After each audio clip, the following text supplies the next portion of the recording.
Presentamos la historia de una revolución, de un fenómeno que se extendió por el planeta con la rapidez del fuego. Es el relato de unos visionarios, de unos jóvenes rebeldes e ingeniosos hippies renegados. Durante 2 décadas mantuvieron entre sí duras rivalidades y disputas legales. Incluso se vieron envueltos en espionaje internacional con el propósito de convertirse en las estrellas de una nueva sensación, de un producto que los jóvenes de todo el mundo encontrasen irresistible y que produciría una peligrosa adicción. Hoy día es un negocio de miles de millones de euros que supera a Hollywood y que se dispone a superar a la industria discográfica como el negocio de ocio más lucrativo del mundo. Historia de los videojuegos.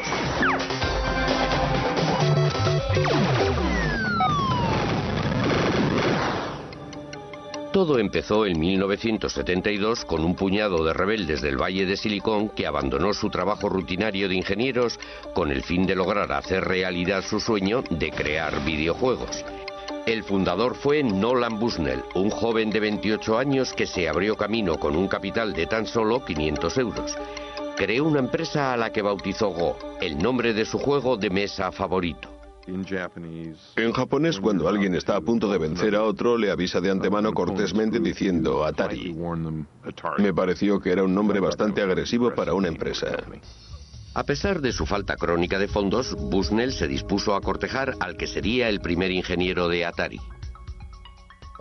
Un buen día apareció Nolan y me invitó a almorzar en su nueva y reluciente ranchera. Me ofreció un sueldo de 1.000 euros al mes y algunas acciones en la empresa. Aún se combatía en Vietnam. En aquella época yo ponía en entredicho todo lo relativo a la autoridad, y si alguien me sugería que no debía de hacer algo, yo le llevaba la contraria. Decidí irme con él. Atari empezó en este edificio. Era una empresa sin infraestructura, solo nosotros 3.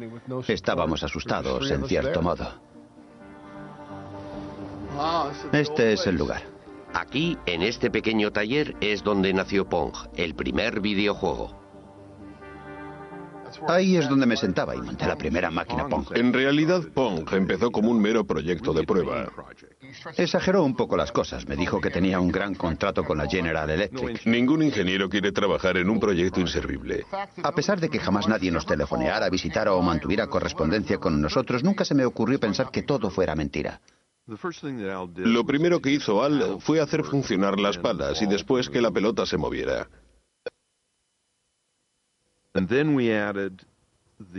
El lugar donde la pelota golpeara la pala determinaría el ángulo de rebote. Con ese cambio, el videojuego resultaba sumamente divertido. ¿Pero la gente estaría de acuerdo? Bushnell y Alcorn instalaron su prototipo en la taberna local para comprobarlo. La instalamos en una caja de madera que tenía encima un papel muy pegajoso, realmente pringoso.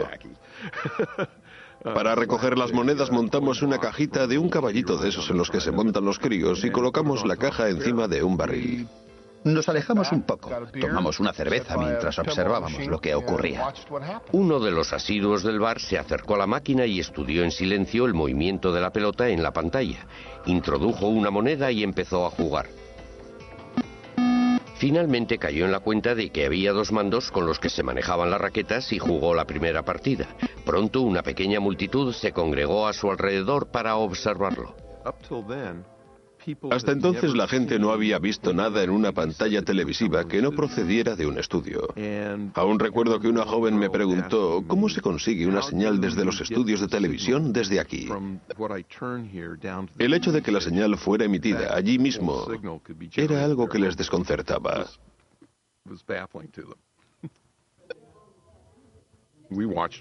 Estuvimos observando todo aquello y nos fuimos a casa. Al día siguiente nos llamaron para decirnos que la máquina se había roto. Abrimos la máquina y comprobamos que el problema era que la caja estaba tan llena de monedas que no cabía ni una más. Pensé, es un problema que fácilmente podremos solucionar.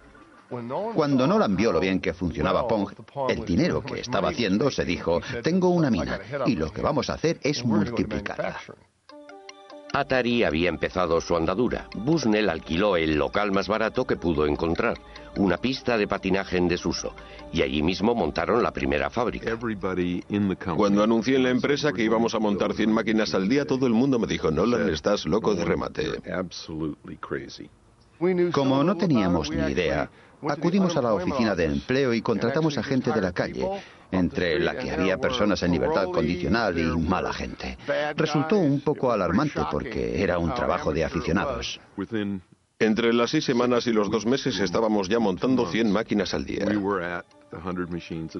La noticia se extendió y empezaron a diluviar encargos pidiendo Pongs, 10.000 solo para los Estados Unidos. Cogió al país por sorpresa. Teníamos solo 24 años. Acabábamos, como quien dice, de salir de la universidad y ya teníamos el mundo en nuestras manos. De una inversión inicial de 500 euros, Atari consiguió el primer millón. Poco tiempo después, lograron otro éxito mayor con la versión doméstica de Pong. Tuve la impresión de que el mercado doméstico podría ser potencialmente enorme. Un buen día Al se me acercó y dijo: creo que podemos meter todo esto en un chip y conseguir que sea tan barato que llegue a todos los hogares del país. Le contesté: adelante con ello. Este es uno de los primeros chips de Pong. Siguiendo la lógica de las máquinas tragaperras y teniendo en cuenta que estos chips nos costaban solo 10 euros cada uno, podíamos fabricar un videojuego que podría venderse a 100 euros la unidad. Dar con alguien que vendiera el Pong doméstico representaba un reto mayor. No dimos con ninguna juguetería en todo el país dispuesta a comprárnoslos. Fue entonces cuando uno del equipo sugirió que deberíamos intentarlo con el departamento de deportes de los almacenes Sears. Sears nos encargó 150.000 unidades del Pong doméstico para las Navidades de 1975. Presentaba un diseño elegante con el fin de atraer tanto a los adultos como a los niños, e incorporamos el logo de los telejuegos de Sears. Una vez más fue un éxito total para Atari. Sears puso en Pong todos sus recursos de marketing. En 1973 estaba ya a disposición del público lo último en aparatos caseros para videojuegos. Apareció un anuncio y se vendieron todas las existencias. Fue algo maravilloso. El éxito de Atari fue total. Lentos pero seguros, no dejamos de crear nuevos videojuegos. Bushnell volvió a centrarse en los salones recreativos. Estaba decidido a ir un paso por delante de sus competidores. Adoptamos la actitud clara de que íbamos a librar una guerra sin cuartel contra nuestros rivales. Por eso creábamos los juegos, los comercializábamos y los innovábamos. Que arranquen las máquinas. Para conseguir fabricar los mejores videojuegos necesitaba a los mejores ingenieros. Por eso hizo de Atari la empresa de juguetes más atractiva para trabajar del planeta. El recién contratado David Crane admiraba el extraño éxito con el que Bushnell dirigía la empresa. Genial era una palabra que Nolan repetía bastante a menudo. Si a él le parecía que algo era genial, intentaría hacerlo porque pensaba que a todos los demás les tenía que parecer lo mismo. Bushnell animaba a sus jóvenes y brillantes ingenieros a que innovaran constantemente. Mi actitud era que si uno cree de veras en algo, ha de intentar llevarlo a cabo como sea. El tesoro de Bushnell eran las ideas, y ninguna idea, por floja que pareciera, había que pasarla por alto. Todo el mundo debía presentar un par de ideas locas. Es lo que llamábamos abono. Se trataba de ideas que poco a poco íbamos cuajando. A veces las llevábamos a cabo. El flujo constante de tanta creatividad produjo una serie de videojuegos que tuvieron mucho éxito, logrando así que Atari ocupara el cenit del negocio de los videojuegos. Fue entonces cuando se les presentó un problema legal. Se decía que Bushnell pudo haber copiado de otra persona su primera idea. El litigio afirmaba que unos meses antes de que Atari fuera creada, Bushnell había visto un juego en una feria que era casi idéntico a Pong. Un diseñador de aparatos de televisión de nombre Ralph Baer había estado pensando en crear unos videojuegos desde los años 50. En 1966 sus ideas cristalizaron mientras esperaba en una parada de autobús en un viaje de negocios que hizo a Nueva York. Cuando volví a mi despacho a la mañana siguiente, el 1 de septiembre de 1966, redacté una memoria de 4 hojas en la que explicaba todo el proyecto. Propuse cosas como videojuegos de deportes, de persecución, de carreras y de coches.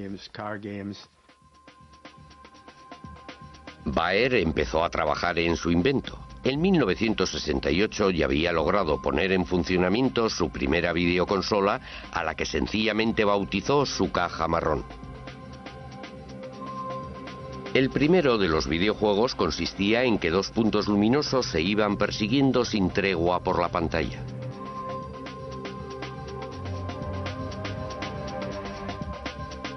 No tardó en aparecer un juego de ping-pong.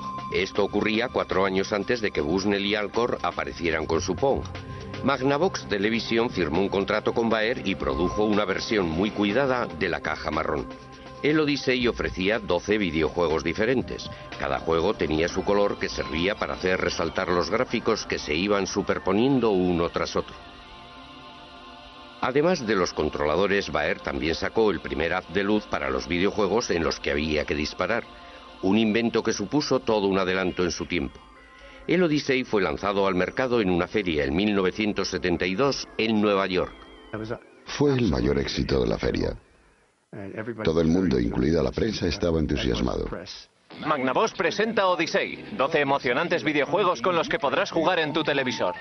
El 24 de mayo de aquel año, en otra feria en el Valle de Silicon, apareció un nombre en el libro de visitas: Nolan Bushnell. Probó los juegos ofrecidos por el Odyssey. Se divirtió con el juego del ping-pong. El hecho cierto es que vi el juego Odyssey y la verdad no me pareció un juego muy inteligente. Tanto si Bushnell se había inspirado en el Odyssey como si no, Ralph Baer ya había patentado sus diseños. Esta es la patente, y si uno se fija en la letra pequeña, se puede ver que fue presentada en enero de 1968. Consta de un televisor y debajo tiene 2 controles manuales, uno a cada lado. Magnavox, basándose en las patentes de Baer, denunció a Atari. Nuestra postura siempre fue clara. Dijimos, solo llegaremos a un acuerdo si nos cuesta menos que aceptar un pleito. Después de 4 años de negociaciones, Bushnell y Baer se vieron las caras por primera vez en la escalinata del Tribunal Federal de Chicago en 1976. Antes de ir a juicio, Bushnell y su abogado estaban de acuerdo en pagar una retribución reconociendo las patentes de Baer. Al cabo de unos días acordaron en pagar una cantidad muy razonable. No cabe duda que le salió bien la jugada. Magnavox aceptó una conciliación por valor de 400.000 euros. Ralph Baer logró que se le hiciera justicia, pero no consiguió el reconocimiento internacional que Bushnell disfrutaba por aquella época. Le atribuyeron la paternidad de los videojuegos porque se pasaba el día delante de las cámaras mientras yo permanecía entre bastidores escuchando lo que me decían los abogados. Tranquilo, Baer, tranquilo, que solo tiene tu licencia. Han pasado ya 25 años. Baer está jubilado y padece leucemia. Sin embargo, está decidido a acabar su autobiografía y dejar bien claro para la posteridad cuál fue el verdadero origen de los videojuegos. En cuanto a Bushnell, el acuerdo le resultó barato. Atari estaba ya embolsándose millones. Pero mientras en los grandes almacenes era popular, Atari se enfrentaba a una nueva amenaza que venía del Japón con un videojuego que estaba conquistando el mundo de forma imparable. En 1978, Taito creó un juego que se hizo tan popular en Japón que provocó una gran escasez de monedas de 100 yens. Se vendieron más de 350.000 máquinas de los invasores del espacio, lo que provocó el renacimiento de los videojuegos en los salones de juego. La respuesta de Atari fue sacar al mercado su propia gama de videojuegos espaciales y de tiro. Los brillantes jóvenes ingenieros de Nolan Bushnell fueron los pioneros de una nueva tecnología llamada gráficas vectoriales con una nueva presentación muy llamativa. En 1979, Asteroides se convirtió en el mayor éxito de toda la historia de Atari.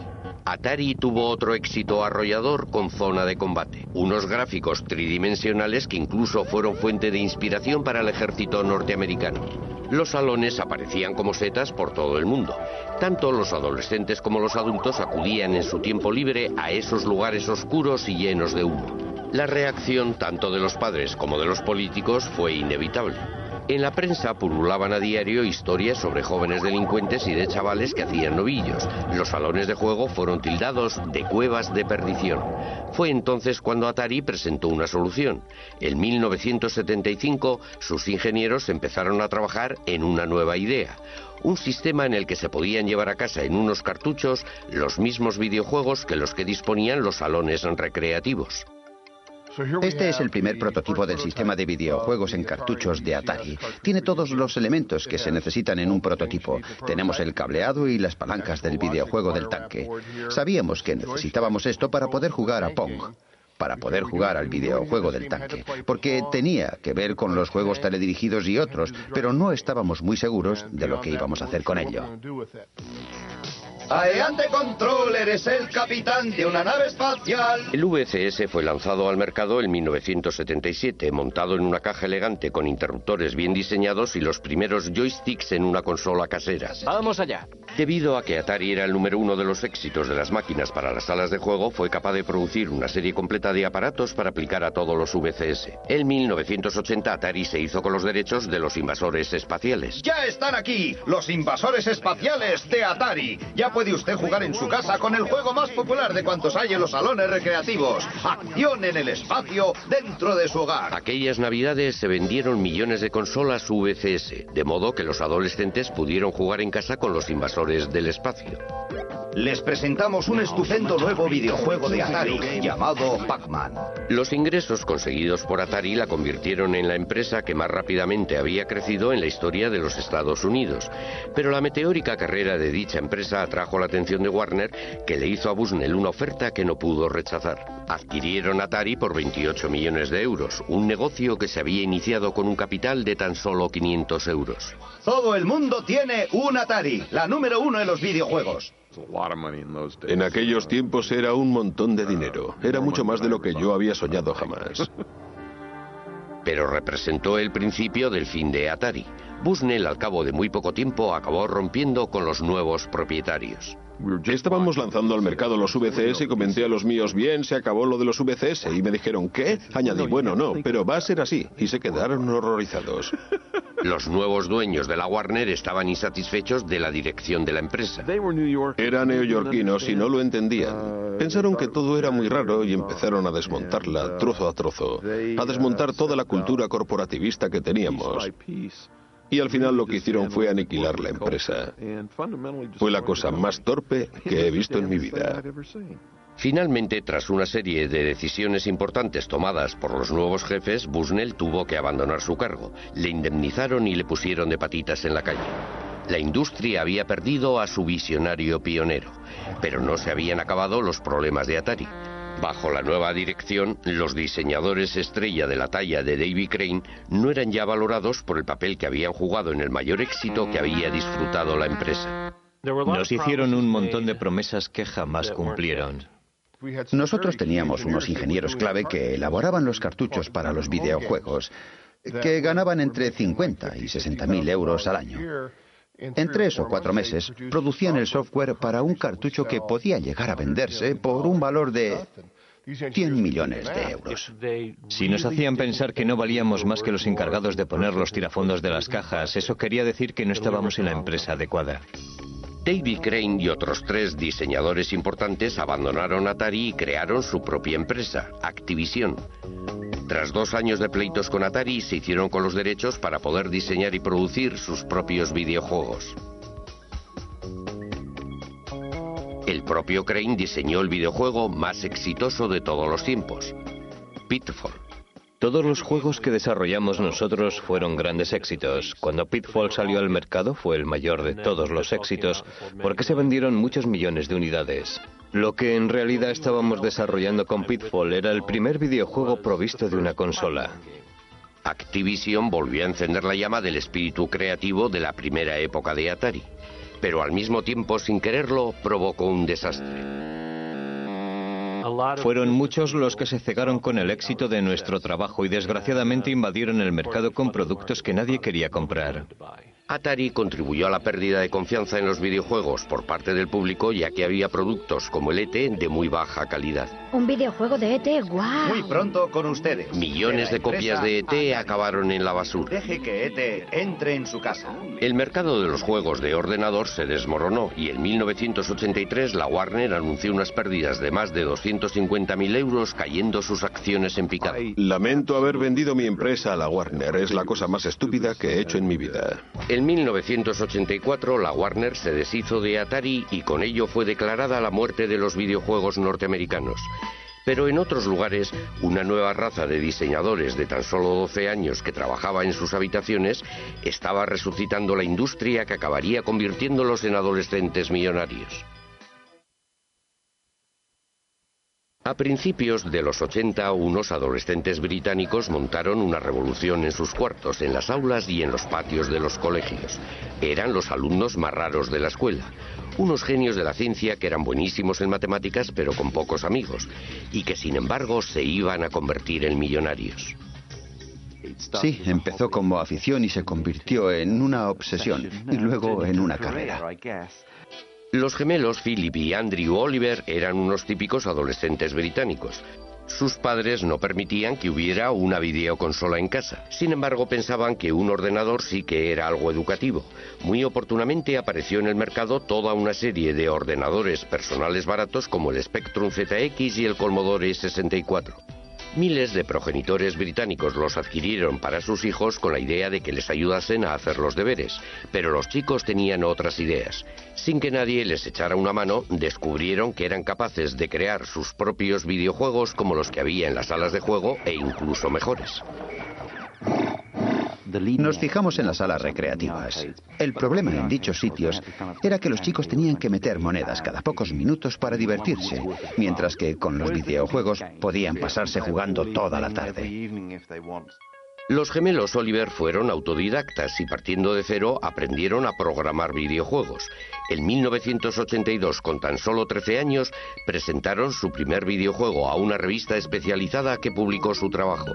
El trabajo había sido bautizado Roadrunner. Fue estupendo acudir a la escuela y decir a nuestros colegas, mirad, es nuestro trabajo. Fue estupendo poder jugar con los demás muchachos. Eran unos bloques pintados con un solo color. Corrían por la pantalla y el camión se movía por la pantalla. Solíamos retarnos, a ver cuánto puedes aguantar. El camino se iba estrechando más y más, y con muchas más curvas, y todo ello al azar. Finalmente te sacaba del juego. La revista les pagó 75 euros, una bonita suma de dinero de bolsillo para unos adolescentes de 13 años. Luego se presentó la oportunidad de aparecer en la televisión. Se presentaron a un concurso televisivo en el que competían chicos de su edad. Elaboramos un videojuego, lo enviamos y ganamos el primer premio. Salimos en la tele, fue estupendo. Más tarde nos comentaron que habíamos sido los únicos que habíamos enviado un proyecto. En realidad no querían que preparáramos un videojuego, solo querían un diseño sobre papel. Habíamos creado un videojuego. Les llovieron ofertas para comprar sus juegos y la afición de los gemelos se convirtió en una pequeña industria. Preparamos toda una serie de Esos juegos. fueron los primeros. Este es el asesino P y la cueva P. Hubo muchas noches que las pasamos trabajando y al día siguiente íbamos a la escuela como si nada. Teníamos que interrumpir el proyecto que estábamos elaborando con todas las flechas y peñascos. Íbamos a rematarlo y... Teníamos que irnos a la cama y nos despertábamos con nuevas ideas para el juego. No hacíamos más que trabajar. Sospechábamos que llevábamos mucho tiempo trabajando cuando los pajarillos empezaban a piar en la ventana y comenzaba a amanecer. Y oíamos al lechero. Sí. Las revistas distribuyeron sus juegos por todo el país, pero los gemelos consiguieron muy poco dinero. Cuando cumplieron los 18 años, los padres pensaron que había llegado la hora de que fueran a la universidad y de que consiguieran un trabajo serio. Pero uno de sus profesores persuadió a los padres para que les concedieran un año con el fin de que su afición se transformara en negocio. Unas semanas más tarde todo cambió cuando conocieron a los hermanos Darling. Richard y David también habían estado creando sus propios juegos desde los 11 y los 12 años, pero estaban insatisfechos con las cantidades que las empresas estaban ofertando a los jóvenes diseñadores. Por esa razón empezaron a vender sus juegos por correo, creando su propia empresa en una habitación de la casa. Duplicaban los juegos en una cassette, imprimían sus trabajos y llegaron a vender 1 millón de copias. Con tan solo 17 y 18 años montaron su empresa llamada Codemaster. Fue en su primera comparecencia en una feria con 18 años cuando conocieron a los gemelos Oliver. Vinieron los gemelos Oliver a nuestro stand y nos presentaron una demo con uno de sus juegos que habían preparado de antemano. No paraban de decir, sí, un juego así, os daremos 15.000 euros. Estábamos alucinados. Alguna vez han comentado que se quedaron boquiabiertos, que se quedaron profundamente emocionados, pero lo debieron ocultar muy bien. Nos faltó tiempo para volver a casa. No pudimos conciliar el sueño. En menos de un mes creamos Super Robin Hood, que llegó a ser el número 1 en ventas. Para Navidades ya habíamos vendido más de 100.000 unidades y ganamos 15.000 euros. Era increíble. En cuanto empezamos a vender, ya no pudimos parar. Fue la colaboración más exitosa en la historia de los juegos para ordenador. Calculamos que el 50% de los juegos de Codemaster fueron creados por nosotros. Los gemelos Oliver también estaban trabajando en un proyecto secreto. Querían inventar algo totalmente nuevo. Un juego centrado en un personaje animado. Dicho personaje no fue otro que Dizzy.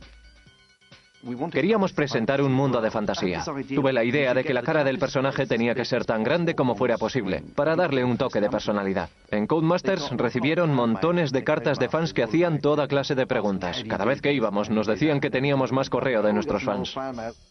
Dizzy fue un éxito internacional. Fue el más vendido en todo el mundo. En realidad tuvimos diferentes juegos ocupando los puestos 1, 2 y 3 de las listas de éxitos. Éramos algo así como los Beatles en el campo de los juegos para ordenador. Estos jóvenes millonarios creadores de juegos se convirtieron en personajes famosos ocupando los titulares y alardeando de sus éxitos. Les dio por comprar Ferraris en cuanto conseguimos dinero, pero mi impresión es que los Ferraris no les duraban demasiado.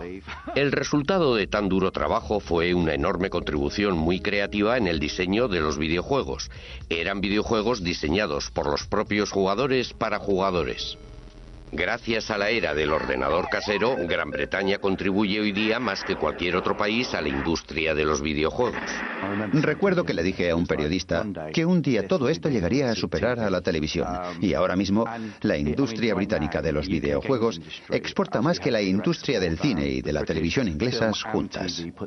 Pero a principios de los 80, mientras unos adolescentes británicos eran las estrellas de la era del ordenador casero, en Oriente también estaban emergiendo otras estrellas. El centro de la industria iba a desplazarse una vez más. La industria de los videojuegos, que había comenzado con Atari en la costa oeste de los Estados Unidos hacía 30 años, estaba ya dominada por Japón. Los videojuegos casi se han convertido en algo sinónimo con Japón. Ello se debe en gran parte a una serie extraordinaria de videojuegos basados en diferentes personajes. Todos fueron desarrollados en los años 80 por un único genio creador. Desde Walt Disney ningún hombre había tenido capacidad de llegar a las mentes y tocar los corazones de los niños de todo el mundo como Shigeru Miyamoto. Hubo un momento en el que caí en la cuenta de que los videojuegos podrían ayudar a la gente a expresar sus emociones. Desde entonces, los recuerdos de mi niñez han quedado reflejados en los videojuegos que he creado. Miyamoto creció en Sonebe, una pequeña ciudad provinciana cerca de Kioto. De niño, en el seno de una familia tradicional, transformó todo cuanto le rodeaba en un mundo de fantasía que empezó a explorar. Estaba siempre como absorto. Se pasaba mucho tiempo dando rienda suelta a sus sueños. De adulto, a la hora de trabajar, se basaba en la manera de jugar que había tenido de niño.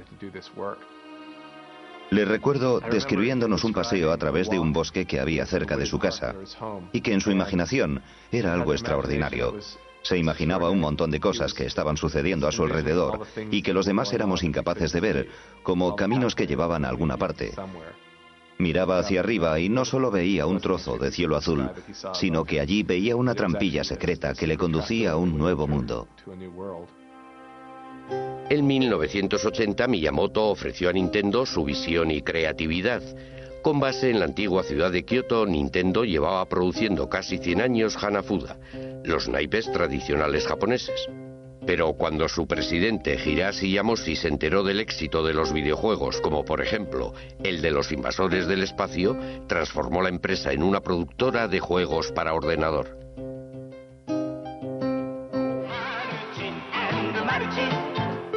A sus 20 y pocos años, Miyamoto no mostraba ningún interés en los videojuegos, pero su padre quería que tuviera un trabajo respetable. Miyamoto era un artista imaginativo, creativo, inventivo. El último lugar en el que esperaba ir a parar era una gran empresa. Odiaba los ordenadores, no tenía fe en cosas intangibles como por ejemplo la electricidad. El siguiente golpe de suerte fue un aviso de crisis proveniente de Norteamérica. Nintendo había establecido un pequeño cuartel general en Seattle. La época de los salones recreativos estaba en su punto álgido, con Atari a la cabeza, y Nintendo quería un trozo del pastel. La rama norteamericana de Nintendo había encargado 2000 unidades de un juego muy exitoso en Japón llamado Raiders Cop, pero en Norteamérica fue un desastre. Le solicitaron a la oficina principal en Kioto que creara algo que lo reemplazara. Como no disponían de un diseñador, tomaron la decisión de dar al empleado más novato su gran oportunidad. Miyamoto se quedó totalmente desconcertado y agobiado ante tal idea. Empezó a investigar. Acudió a los salones recreativos para poder ver y observar a los adolescentes que se divertían con aquellos videojuegos e intentó entender de qué se trataba. Empezó a forjar su idea y a considerarlos como si fueran películas. ¿Por qué no iban a poder contar una historia? Miyamoto creó una historia sencilla y unos personajes llenos de color en el juego que acababa de inventar. Permítame que le muestre el primer boceto que preparé para Donkey Kong. El gorila se escapa de la jaula, atrapa a la chica y se fuga con ella. Un hombre con un martillo en la mano le persigue esquivando todos esos barriles. Al final aparece un agujero en el suelo. El gorila cae dentro de él y se mata.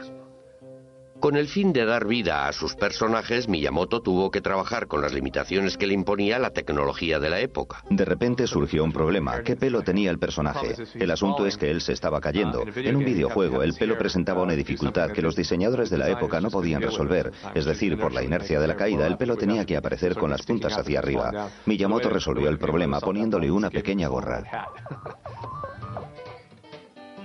Dándole un toque final, Miyamoto compuso la música para el videojuego que fue enviado a Seattle. Quedaba por ver si Donkey Kong iba a tener más éxito que el fracaso que había supuesto Raiders Cop, al que debía sustituir.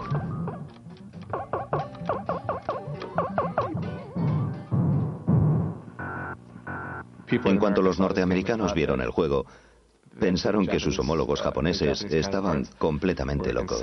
Temiéndose lo peor, el equipo norteamericano de Nintendo tomó la decisión de poner a prueba el juego en un bar, exactamente igual que lo había hecho Atari una década antes.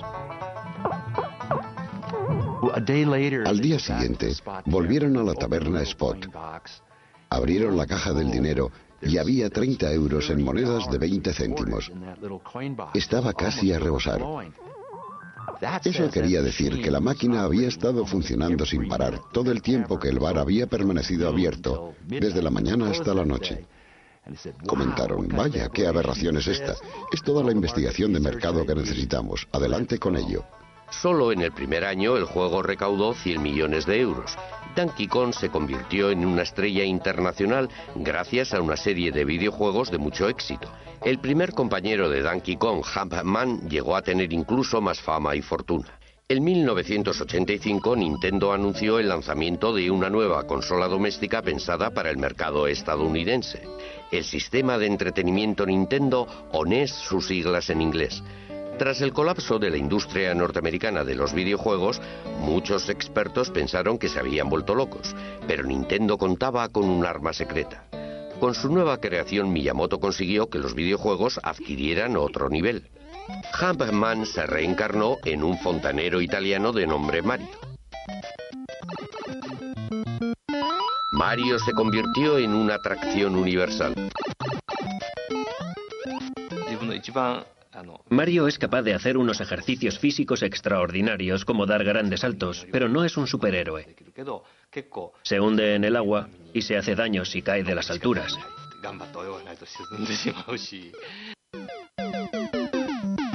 Miyamoto creó un mundo aparte lleno de tuberías, alcantarillas, barrancos y arrecifes para que Mario lo explorase.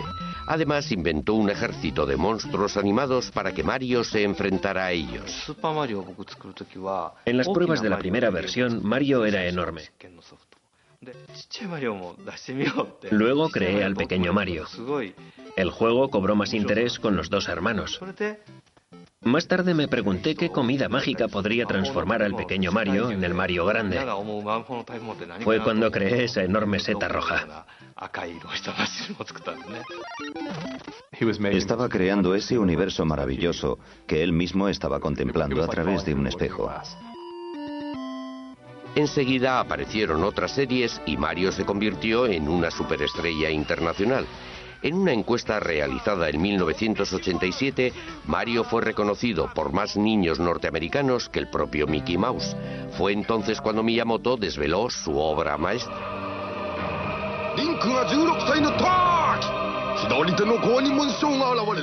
Nintendo sacó el primero de una serie de juegos que han sido reconocidos por todos como los mejores de la historia.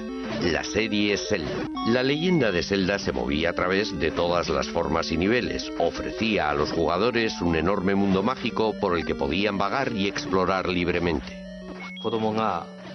La historia se inicia con un niño que está en medio de un campo. Carece de espada y escudo. El jugador empieza poniendo nombre al niño, pero no tiene ni idea de qué ha de hacer a continuación. Anda vagando por el campo buscando algo que hacer.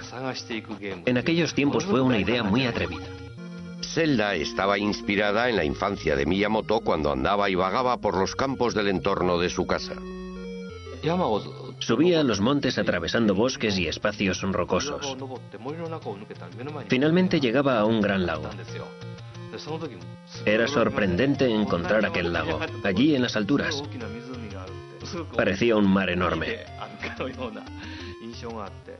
Esa imagen ha sido muy utilizada en Zelda. Incorporé muchas cosas que había que ir descubriendo en Zelda. Eran detalles que pretendían ayudar a que el héroe dejara de ser niño y se convirtiera en todo un adulto. Mientras el niño va creciendo, el jugador piensa: yo solía asustarme con esto, pero ahora ya soy fuerte. Ese es el juego que yo estaba empeñado en crear. La leyenda de Zelda duraba más de 100 horas en las que los jugadores de todo el mundo se quedaban perplejos, fascinados. Fue todo un fenómeno que rompió todos los esquemas y estableció las bases de un género que desde entonces ha dominado el diseño de los videojuegos. A finales de los años 80, Nintendo vendió más de 30 millones de consolas NES, cientos de millones de videojuegos que supusieron una cuota del 80% de todo el mercado. Nintendo se convirtió en el amo absoluto de la industria de los videojuegos. Lo iba a demostrar al presentar un sistema de videojuegos radicalmente distinto que resultaría atractivo tanto para los niños como para las niñas e incluso para los adultos. Todo cuanto necesitaba era lanzar al mercado el juego perfecto, pero para conseguirlo tendría que disputarlo y arrebatarlo de las poderosas garras del KGB ruso. A finales de los 80 se forjó la amistad entre dos diseñadores que estaban tras el telón de acero. Una amistad que haría a uno muy famoso y al otro muy rico, y que consiguió que el videojuego Boy de Nintendo se convirtiera en una de las máquinas con más éxito de la historia. La clave de dicha amistad estuvo en un videojuego llamado Tetris. En 1988, Henk Rogers, un diseñador de origen holandés, estaba de viaje intentando importar al Japón nuevos videojuegos. La primera vez que vi Tetris fue en una feria de bienes de consumo electrónicos en Las Vegas en 1988. Hice lo que solía hacer, me daba una vuelta por las ferias y escogía los videojuegos que me gustaban para llevármelos a Japón. En eso consistía mi trabajo. Jugaba con ellos. Allí di con un juego realmente bueno. Quise hacerme con él. Alexei Pajitnov hoy día vive en Seattle, pero en 1984 estaba en Moscú donde creó Tetris. Pajitnov estaba trabajando en la inteligencia artificial y en el software que permitiera el reconocimiento de voces. Creó Tetris con el fin de poner a prueba un nuevo ordenador. Mi interés estaba centrado en los rompecabezas y juegos y en toda clase de divertimentos matemáticos. Tetris estaba basado en un rompecabezas tradicional ruso llamado Pentaminos. Hay 12 formas parecidas a esta, y son todas las piezas posibles compuestas de 5 cuadrados. La versión de Pentaminos de Pajitnov contenía piezas compuestas de solo 4 cuadrados en vez de 5. Le puso el nombre de Tetris por derivarse de la palabra griega tetra, 4. Cuando calculé el procedimiento que hacía que girara 90 grados, pensé en cuando uno introduce una llave y hace clac, vuelve a girar la llave otra vez y clac. Fue entonces cuando se me ocurrió la idea de hacer que el juego durara un tiempo real. El genio de Pajitnov se hizo patente al convertir el videojuego Tetris en una carrera contrarreloj. Desaparecieron de la pantalla las líneas completas, haciendo que fuera posible seguir jugando casi indefinidamente. Pero a medida que iban bajando piezas cada vez con más rapidez, el reto iba aumentando constantemente. A medida que el juego va acelerándose, la mente ya no es capaz de pensar tan rápido. Quizás sea el subconsciente el que irrumpe en ese momento del juego, pero va más rápido de lo que uno es capaz de jugar. Es lo que se denomina una zona. Tetris se extendió por el bloque soviético hasta llegar a Hungría, donde lo descubrió Robert Stein.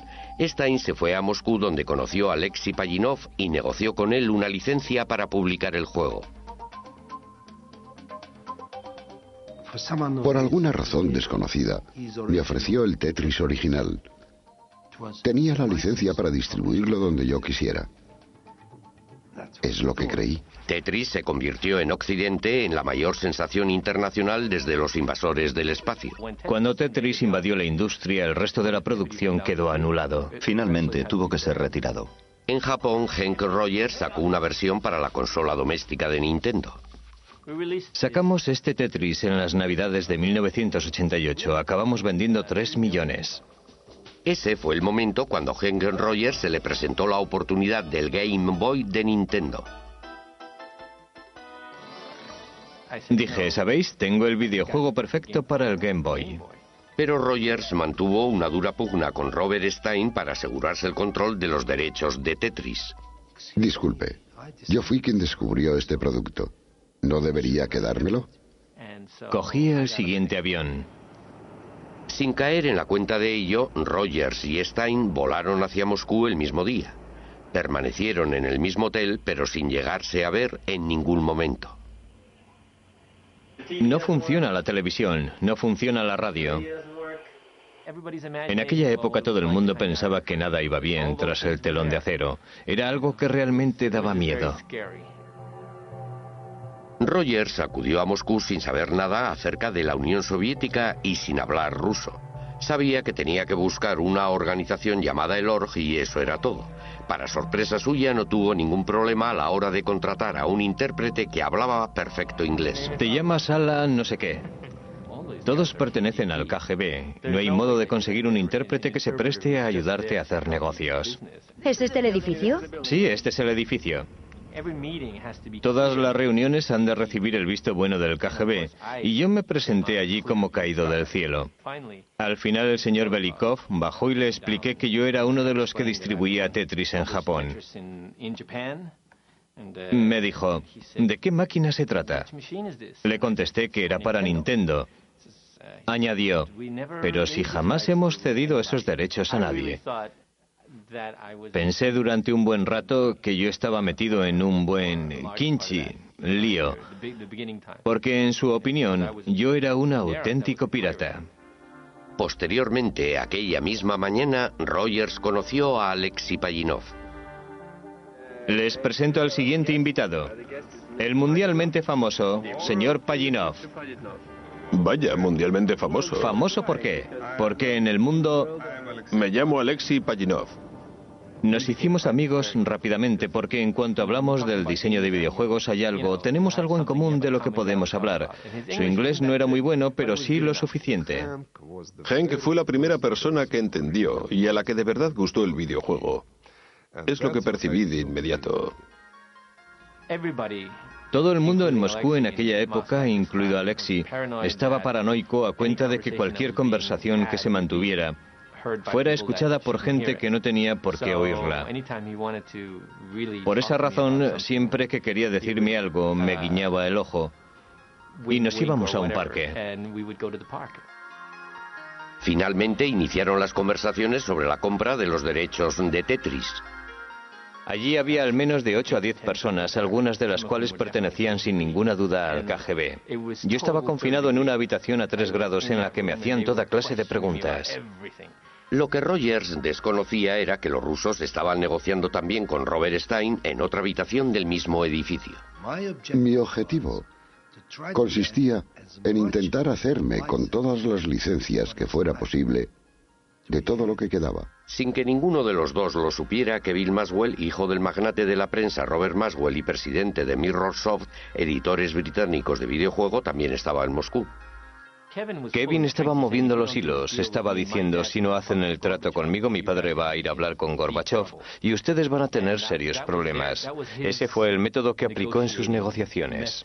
Pero Rogers tenía a Pajitnov de su parte y tenía todo el apoyo de Nintendo para presentar una oferta generosa. Tras 4 días de negociaciones, al final dijeron que sí. Pajitnov y Rogers lo celebraron en el único restaurante nipón que había en Moscú. El acuerdo le convirtió a Rogers en multimillonario. Le odié, pero en realidad solo hizo lo que cualquier negociante habría hecho en su lugar.